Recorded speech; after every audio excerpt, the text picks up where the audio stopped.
Hey there. Have you ever found yourself blinking awake in the pitch black, the clock glowing 3 or 4 a.m., and wondering why on earth you're up when the rest of the world is still dreaming? You roll over, pull the blanket tighter, but sleep just won't come back. It's like your body's decided the day's already started, even though the sun's nowhere in sight. If that sounds familiar, you're not alone. So many folks over 60 tell me they're up at these odd hours, staring into the dark asking, is this just me, or is something off? Well, here's the truth. It's not just you. And it's not some random quirk of getting older. There's more to it, fascinating, surprising stuff. And I'm so glad you're here because we're about to unpack it together. See, waking up at 3 or 4 a.m. isn't just a fluke, it's something that creeps into a lot of older adults' lives. And it's tied to real changes in your body, your mind, even the way you live now. In this video, we're diving into 5 big reasons why this happens, and trust me, these aren't surface-level guesses. They're rooted in what science and real-life stories show us about aging, and they might just flip how you see those early wake-ups.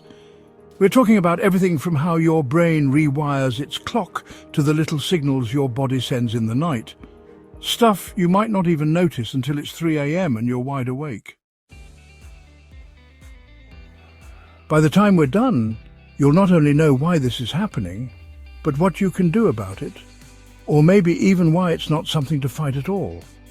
Stick with me, because this could change how you feel about those quiet hours, maybe even turn them into something you look forward to. Let's jump right in with the first reason, because it's a big one that starts deep inside you. One of the sneakiest culprits behind those 3 or 4 a.m. wake-ups is how your sleep hormones shift as you age, especially that little powerhouse called melatonin. You've probably heard of it, the stuff that tells your body, hey, it's time to wind down. When you were younger, your brain pumped out a nice, steady flow of it every night, lulling you into deep sleep like clockwork. But as the years stack up, that flow starts to taper off. It's not your fault, it's just biology doing its thing. By the time you hit your 60s or 70s, your melatonin levels might drop low enough that come 3 or 4 a.m. there's not enough left to keep you under. You drift awake, not startled, not stressed, just awake. Take my friend Ruth, 68. She used to sleep like a rock, but now she's up at 3:30 most nights, eyes open, mind humming. She thought she was broken until she learned this was normal. What got her? That natural dip plus a sneaky glow from her phone charger that messed with what little melatonin she had left. Now, she's got blackout curtains and skips the late-night scrolling, and she says it's like night and day, pun intended. The trick here is knowing your body's more sensitive now. Light, noise, even a cup of tea too late can tip the scales. So dim those lights, ditch the screens an hour before bed, maybe take a short evening stroll to reset your rhythm. How you set the stage tonight could ease you past that 3 a.m. wake-up call. Now, while we're talking about what's going on inside, there's another piece that's less about hormones and more about timing. How your whole sleep clock slides around as you get older. Ever notice you're tuckered out by 8 or 9 p.m., even if you used to be a night owl? That's not just you being lazy. It's your body rewriting the rules, and it's got a big say in why you're up before dawn. Let's dig into that next and see how it's shifting your nights more than you might think. So, we've got a handle on how that melatonin dip can nudge you awake at 3 or 4 a.m., and you're probably starting to see how these little changes inside can rewrite your nights. But let's shift gears a bit and talk about something that's less about what's missing and more about when it's happening. Your body's internal clock sliding forward as you age. You know how you used to stay up past midnight without blinking, maybe catching a late show or chatting with friends? Now, if you're anything like me, your eyelids are drooping by 9 p.m. and you're ready to call it a day before the news even wraps up.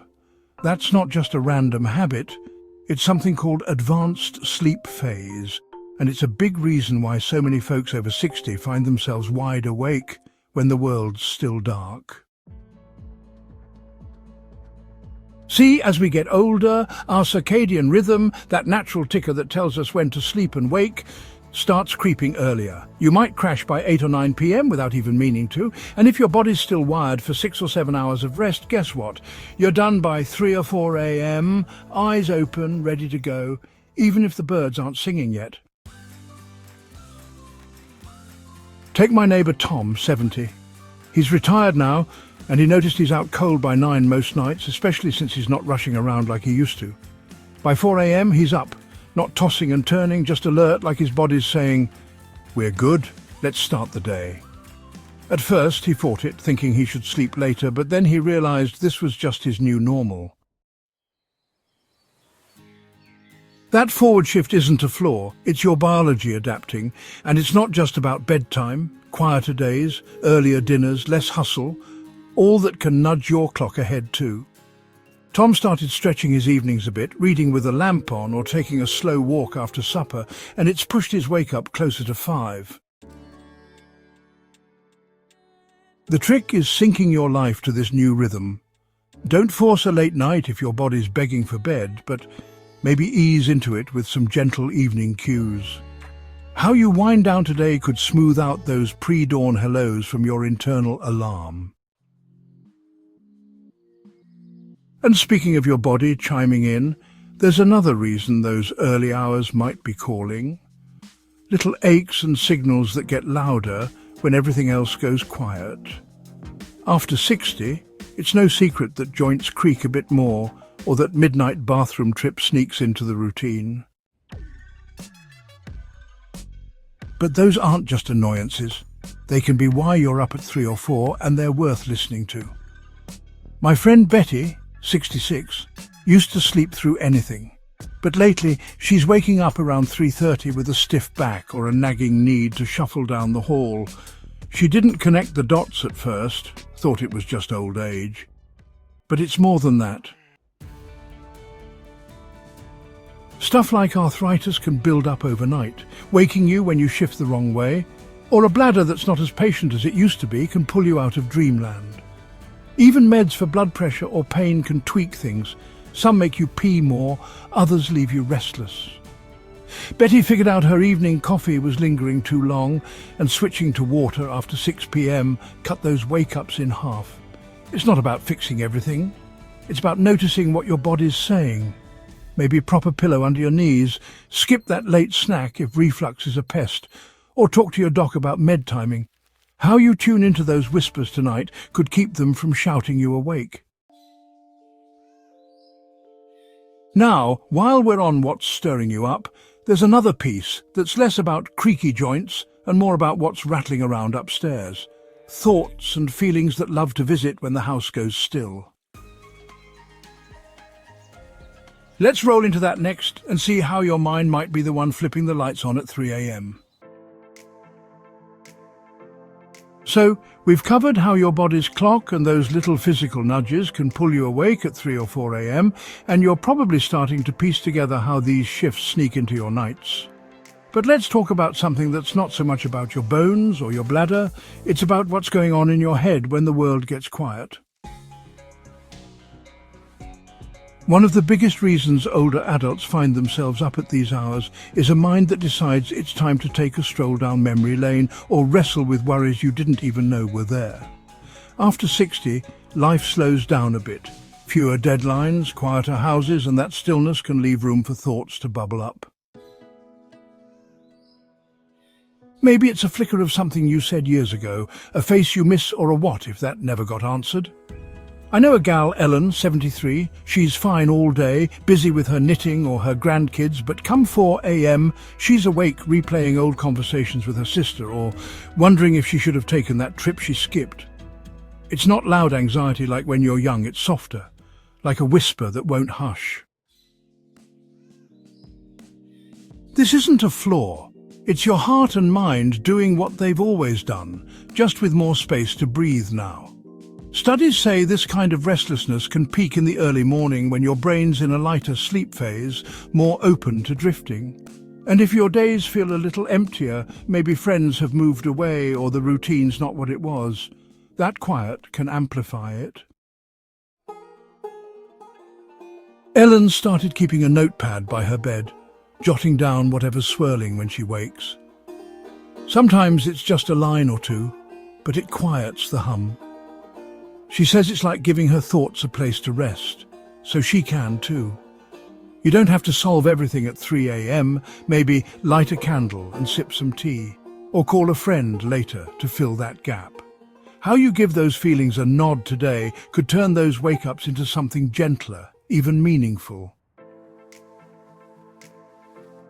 And while we're on what stirs you, there's one last piece that ties back to how you live now. Your daily rhythm, or lack of it, throwing your sleep off track. Think about it. When you were working or chasing kids, your days had a beat. Up at 7, out the door, home late. Now, with retirement or a slower pace, that beat's faded. My cousin Lou, 69, used to be a 9-to-5 guy, but since he stopped working, he's eating supper at 5, napping by 7, and up at 3 a.m. like it's go time. It's not insomnia, it's his body losing its old cues. Less activity, earlier meals, even that afternoon, coffee can shift your sleep earlier, leaving you done by 4. Lou started adding a late walk with his dog and skipping the nap. Nothing big, just enough to stretch his day. It's not about forcing a schedule, it's about giving your body a nudge to hang on past midnight. Ask yourself, what's my day telling my nights?